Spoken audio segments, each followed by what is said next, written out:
शाह के एक दाव से चित्त हो गए कांग्रेस के बड़े बड़े सूरमा। एक झटके में ही बदल दिया मध्य प्रदेश का समीकरण। बीजेपी की जीत पक्की। बीजेपी छोड़ने वालों की बड़ी तादाद तो मैदान में उतर आए अमित शाह। दिल्ली में बैठकर बनाई ऐसी रणनीति, नेताओं की होने लगी बीजेपी में वापसी। पार्टी से बगावत करने वालों के खिलाफ भी जारी हो गया फरमान। चुनाव बाद एक एक नेता का होगा पूरा हिसाब किताब। कोई नेता चुनावी मैदान में हारने के लिए नहीं आता, उसे विधायक या सांसद बनना होता है।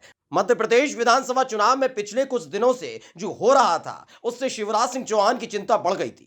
वजह थी बीजेपी छोड़कर जाने वाले नेताओं की लंबी कतार। लाख कोशिशों के बाद भी बीजेपी नेता पार्टी में रुकने के लिए तैयार नहीं थे। ऐसा लगने लगा था कि इस बार मध्य प्रदेश में बीजेपी के साथ बड़ा खेला हो गया और वो अलग अलग न्यूज चैनल के सर्वे भी दिखा रहे थे। लेकिन अमित शाह ने जैसे ही मध्य प्रदेश को लेकर रणनीति बनाई, वैसे ही पासा पलट गया।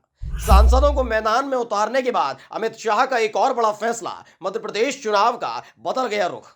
मध्य प्रदेश में डूबती पार्टी की नाव को बचाने की जिम्मेदारी अमित शाह ने उठा ली है। बस ये खबर ही उन आंकड़ों को बदलने के लिए काफी है जो पार्टी के खिलाफ जा रहे थे। सबसे पहले अमित शाह के निर्देश पर ऐसे विधायकों की टिकट काट दी गई जो या तो किसी न किसी तरह के विवाद में घिरे रहे या फिर उनके जीतने की उम्मीद ही खत्म हो चुकी थी। ऐसे में अमित शाह ने मध्य प्रदेश के मैदान में अपने सांसदों को उतारा। ये चेहरे इसलिए भी बदल दिए गए क्योंकि मध्य प्रदेश का चुनाव साबित कर देगा कि दिल्ली में बैठे मध्य प्रदेश के कितने सांसद अगले साल होने जा रहे लोकसभा चुनाव में अपनी जीत दर्ज कर पाएंगे। वहीं बिना सीएम चेहरे के मध्य प्रदेश के चुनाव में उतरने का ऐलान कर दिया गया। ऐसे में ज्योतिरादित्य सिंधिया पर दांव लगाने की तैयारी भी हो रही है, जिसने मध्य प्रदेश की सियासी तापमान और समीकरण दोनों को बदल दिया है। जो कांग्रेस कल तक कमलनाथ के चेहरे पर जीत का दावा कर रही थी, अब वो दावा ख्वाब लगने लगा है। यही वजह है कि बीजेपी के जिन नेताओं के कांग्रेस में जाने की वजह से लगातार कांग्रेस मजबूत हो रही थी, वो नेता फिर से बीजेपी का दामन थामने लगे।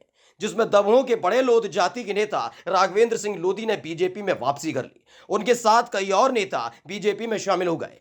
इससे पहले बीजेपी के कद्दावर नेता और शिवराज सरकार में मंत्री रहे रामकृष्ण कुसमारिया ने भी पार्टी में वापसी कर ली।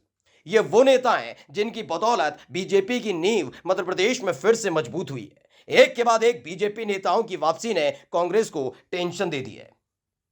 Special desk, pro nation news.